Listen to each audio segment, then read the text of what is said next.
Hey guys, welcome back to our channel. இன்னைக்கு mini விலாகில் நம்ம ரேஷன் கடைக்கு போகலான்னு தான் கிளம்பியிருந்தோமா. ஆனால் போனால் ரேஷன் கடையே இல்லை. ஸோ செம்ம அப்செட் ஆகி வீட்டுக்கே போயிடலான்னு நான் சொன்னேன். சரவணா தான் பின்னாடி தானே பீச்சு வா கொஞ்ச நேரம் போய் வேடிக்கை பார்க்கலான்னு சொன்னால். அன்றைக்கி வேறு ஒரு மாதிரி மேகமூட்டமாக கிளைமேட் சூப்பராக இருந்ததா.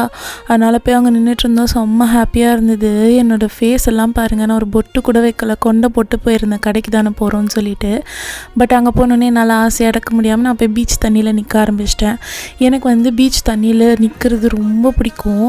சரவணாக்கு அதெல்லாம் பிடிக்காது. அவனுக்கு ப்ராப்பராக அந்த டவல்லாம் எடுத்துகிட்டு குளிக்கணுன்றது தான் அவனோட ஆசை. பட் நான் அப்படி கிடையாது. எனக்கு பீச் தண்ணியில் நிற்கும் போது அவ்வளோ மனசு அமைதியாக இருக்கும். அன்றைக்கி வர சில்லுன்னு தண்ணி சூப்பராக இருந்தது. ஸோ அன்எக்ஸ்பெக்டடாக சில நேரம் நம்ம நினைக்காதது நடக்கும்ல, அது மாதிரி ஒரு அவுட்டிங் தான் இது. உங்களுக்கு இந்த வீடியோ பிடிச்சிருக்கோன்னு நினைக்கிறேன். பிடிச்சிருந்தால் மறக்காமல் சேனலை சப்ஸ்கிரைப் பண்ணிக்கோங்க. அப்படியே வீடியோக்கு ஒரு லைக் போட்டுருங்க. உங்களுக்கும் இந்த மாதிரி அனுபவம் இருக்கான்னு மறக்காமல் கமெண்ட் பண்ணுங்கள். Love you all, take care, bye.